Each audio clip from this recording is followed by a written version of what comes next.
Contradiction number 19. Growth equals recession.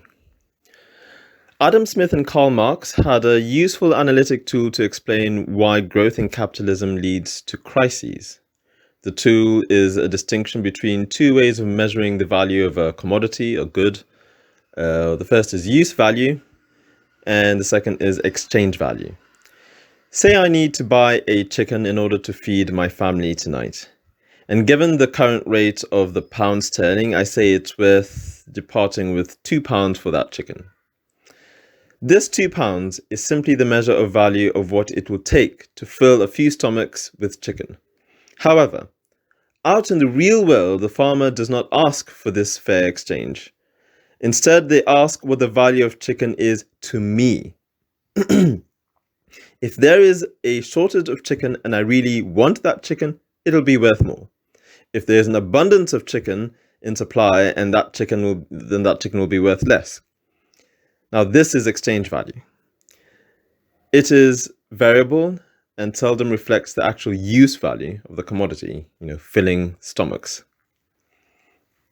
For Marx, exchange value is a fundamental feature of capitalism, which, remember, is solely bound on the pursuit of profit. This means that exchange value will generally rise. The more profit there is, the more people have to spend. And the more people have to spend, the more the market demands on their expenditure. In other words, prices rise. We hear our parents talking about paying pennies for chicken and buying flats in central London for, £70,000 in the mid 20th century. Should I say our grandparents? Now, a piece of chicken is, on average, let's say £3 to £4, depending on all sorts of things. And a flat in London can only really be bought, in central London anyway, it can only really be bought by the super rich. The rise in exchange value explains all this. After all, many of the super rich property owners of central London don't actually live in these flats. These properties simply exist for a time when the owners wish to sell them for a profit. They're there to be exchanged, not to be used. Price is simply the representation of value, and in a capitalist economy, it is exchange value that is represented. Furthermore, as more people want a certain commodity, the more relatively scarce it becomes. That is exactly what happened in the rise in tuition fees in the UK universities. Most people want to go to university, but they can only take so many. Universities will only take so many students. I also appreciate that there are other economic causes for the rise of university fees. The universities now basically ask us, only so many of you can come to university, so how much are you willing to pay us?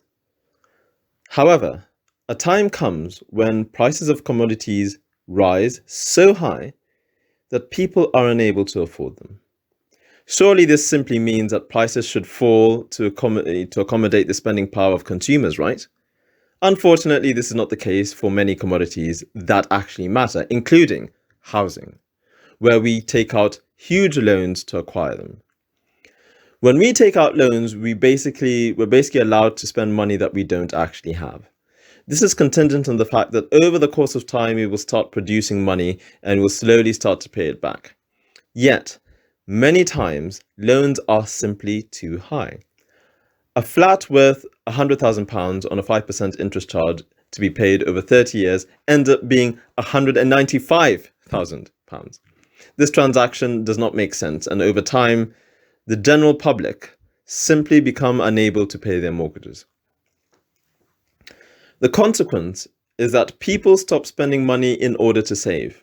And if money isn't being spent, businesses become bankrupt, which leads to less production. This is a crisis that we call a recession. The contradiction is that a system that was meant to produce wealth ends up taking wealth away through a recession. If Marx and his followers are right, recessions are inevitable. And serious recessions should be expected in capitalist economies every few decades, a cycle called the boom and bust cycle.